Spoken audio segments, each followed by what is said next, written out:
Halo sedulur kabeh, pada kesempatan kali ini aku akan menceritakan sebuah film yang berjudul Cold Eyes. Skui langsung aja kita masuk ke dalam filmnya.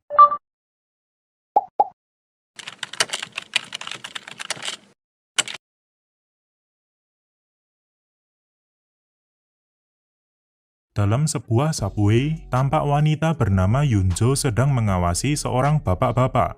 Lalu di sisi lain, seorang pria berjalan dengan membawa buku dan melewati si bapak serta Yunjo. Setelah turun dari kereta, Yunjo masih mengikuti si bapak tadi sampai di sebuah tempat makan. Sementara si pria tadi berada di sebuah parkiran mobil, menunggu matahari terik, membobol sebuah mobil, dan seperti mengutak-atik sesuatu. Setelah itu dia menuju atap gedung dengan terlihat seperti merencanakan sesuatu. Ternyata dia akan melakukan perampokan di sebuah bank. Jadi sebelumnya dia memasang bom di sebuah mobil untuk diledakkan dan mengalihkan perhatian polisi. Bom pun meledak dan perampokan dimulai.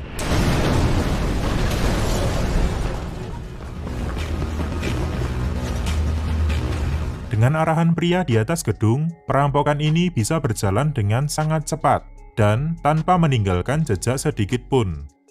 Hanya 3 menit, adegan berlanjut di jalanan di mana para perampok dikejar oleh polisi. Namun pria gendut yang merupakan bagian dari mereka langsung menghalangi laju polisi dengan mobil box besar.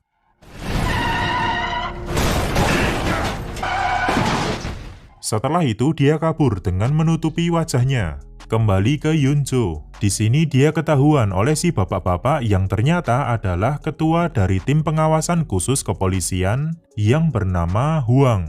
Jadi kurang lebih ini seperti tes, karena Yunjo juga akan masuk ke tim tersebut.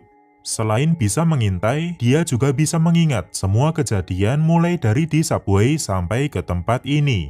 Dan jelas itu sangat dibutuhkan untuk pekerjaannya kelak. Setelah itu, Huang menyelidiki kasus perampokan bank sebelumnya yang diketuai oleh seorang sebut saja Phantom. Namun usahanya ini sia-sia. Di CCTV parkiran mobil tidak terlihat apapun alias silau, karena Phantom melakukan aksinya saat matahari sedang naik. Sedangkan CCTV lainnya juga nihil. Phantom sendiri sudah ahli dalam melakukan banyak kejahatan, baik itu perampokan, pencurian, bahkan pembunuhan. Dan dia mendapatkan tugas-tugas itu dari seseorang yang identitasnya sangat dirahasiakan. Jadi kita sebut saja Kim. Setelah meneliti siaran CCTV di TKP, didapati si gendut yang tadi mengemudikan mobil box. Namun di sini mukanya tertutup, sehingga tim Huang harus melakukan beberapa pencocokan. Dan akhirnya, mereka mendapatkan identitas wajah dari si gendut yang mereka sebut Kuda Nil. Beralih ke Yunjo yang baru sampai di kantornya yang baru. Di sini Huang memperkenalkannya dengan beberapa anggota timnya, dan mereka menggunakan nama sandi hewan. Ada monyet, bunga ular, rakun, elang, ayam, dan tupai. Mereka pun briefing singkat dan mempersiapkan perlengkapan untuk menangkap si Kuda Nil. Tentunya aksi ini dilakukan dengan sangat terorganisir, di mana Huang menempatkan anggota timnya sesuai dengan kemampuan dan tugasnya masing-masing.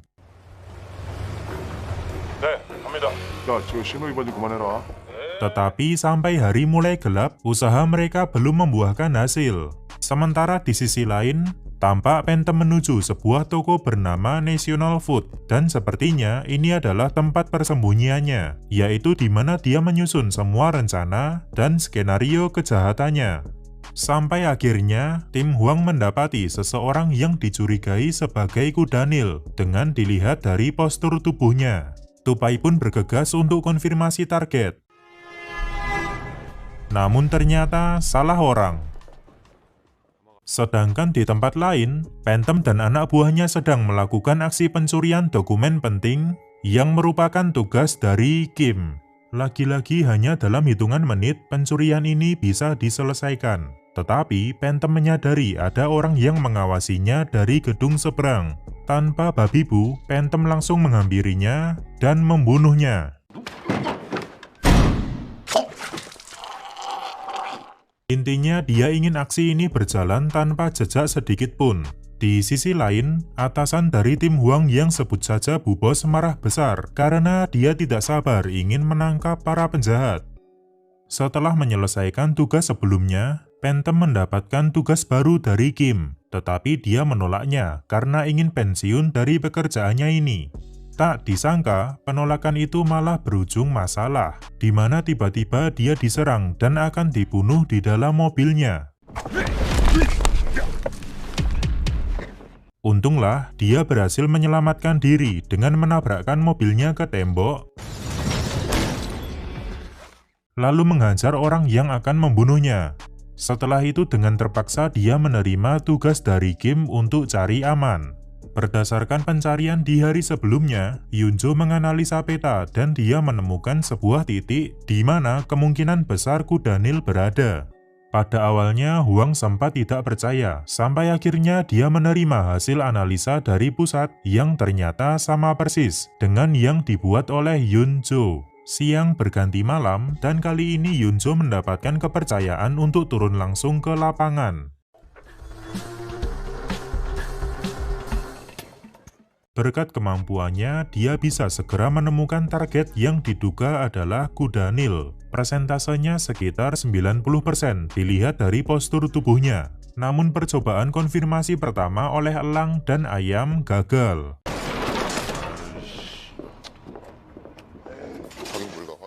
Sampai akhirnya pria itu masuk ke sebuah minimarket dengan Tupai sebagai kasirnya, dan Tupai berhasil memastikan bahwa pria ini 100% adalah kuda Nil. Dilanjutkan dengan Yunjo yang mengikutinya sampai ke rusun untuk memastikan nomor kamar milik kuda Nil.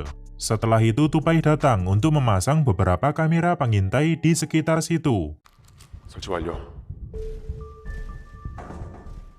Keesokan harinya, Phantom kembali melancarkan aksinya dengan melakukan peretasan di suatu tempat. Sementara Huang dan Bu Bos mendatangi apartemen di mana sebelumnya Phantom membunuh orang yang mengawasinya. Lalu di malam hari, Yunjo melihat petugas kebersihan yang membuang sampah milik si kuda Nil. Dia pun bergegas untuk mengambil kantong sampah itu demi mencari beberapa petunjuk. Dengan dibantu oleh Huang, didapatkanlah susunan kertas yang membentuk sebuah sudoku. Karena angka yang diisikan pada sudoku itu sangat ngawur, mereka pun yakin bahwa ini adalah sebuah kode sandi. Setelah mengolah angka-angka di kertas itu, didapatkanlah kecocokan dengan alamat IP sebuah pasar saham. Di tempat lain, tampak kuda Nil sedang menuju sebuah bangunan tua dengan diintai oleh tim Huang. Dan disinilah didapatkan info kalau mereka akan meretas sebuah pasar saham. Selain itu, panggilan para perampok dengan Phantom juga sedang disadap. Langsung ke aksi kejahatan, di mana semuanya bersiap-siap. Baik Phantom beserta anak buahnya, maupun tim Huang beserta kantor pusat. Namun sayangnya Phantom menyadari keberadaan polisi di sekitarnya. Sehingga operasi kejahatan kali ini dibatalkan. Bu Bos yang mengetahui bahwa para penjahat ini akan membatalkan aksinya, langsung mengarahkan para polisi untuk menghalangi laju mereka serta menangkapnya.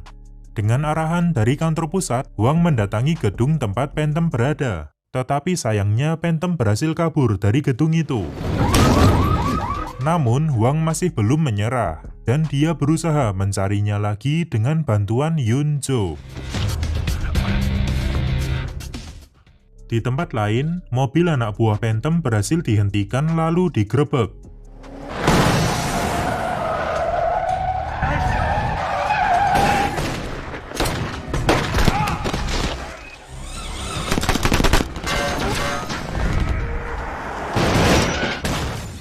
Dari 6 penjahat, 4 diantaranya ditangkap, sementara 2 lainnya tewas.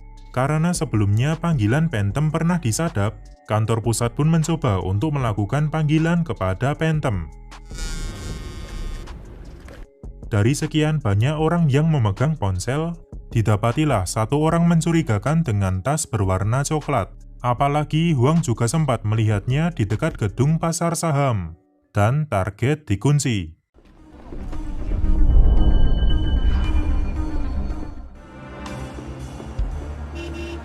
그림자가 밑단에 있는 합니다.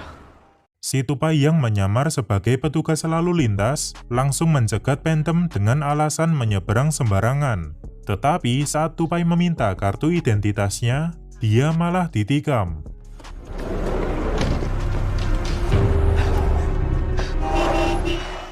Dan operasi hari ini dihentikan.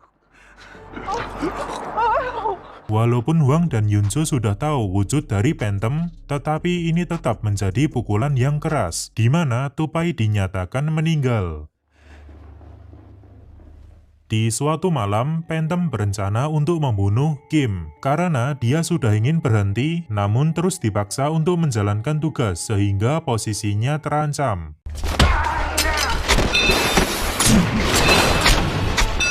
Sampai akhirnya Kim dan anak buahnya bisa dihabisi. Sampailah pada titik terendah tim Huang, di mana mereka gagal dalam menangkap Phantom dan harus merelakan satu anggotanya terbunuh. Sampai suatu ketika Yunzo mendapatkan ingatannya kembali saat dia berada di subway. Dan dia menyadari bahwa saat itu dia pernah berpapasan dengan Phantom. Tampak juga Phantom membawa buku bertuliskan National Food.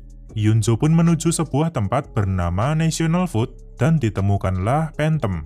Karena seperti yang kita ketahui sebelumnya, bahwa itu memang tempat persembunyiannya. Setelah itu Yunzo menghubungi Huang untuk meminta pertolongan dan diteruskan ke pusat. Berpindah ke sebuah tempat makan, ternyata Phantom sedang mengurus pasportnya untuk kabur dari Korea Selatan. Dan di saat yang sama keberadaan Yunzo dicurigai.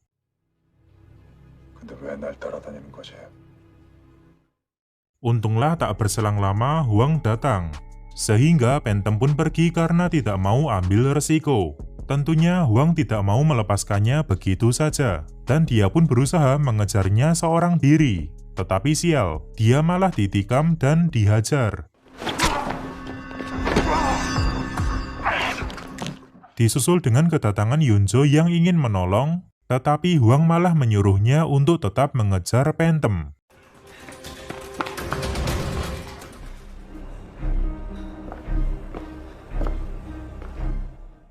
Sampailah Yunzo di sebuah tangga menuju platform kereta bekas. Tetapi sebelum turun, dia sempat menghubungi pusat untuk meminta pertolongan. Sesampainya di bawah, tiba-tiba Yunzo disekap oleh Phantom. Dan beberapa polisi mulai berdatangan. Sementara di sisi lain, tampak Huang berhasil diselamatkan, dan dia tetap ngotot untuk menyelesaikan tugas ini.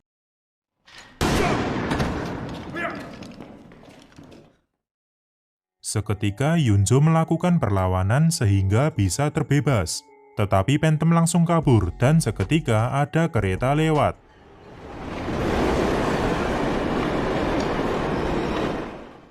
Singkatnya, Phantom hampir sampai di luar. Lalu tampak Huang sudah menunggunya.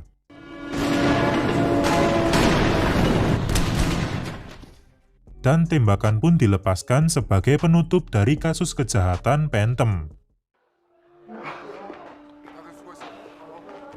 작전 종료. 전원 복귀할 것. Setelah menangani kasus itu, mereka memberikan penghormatan terakhir kepada tupai yang telah gugur.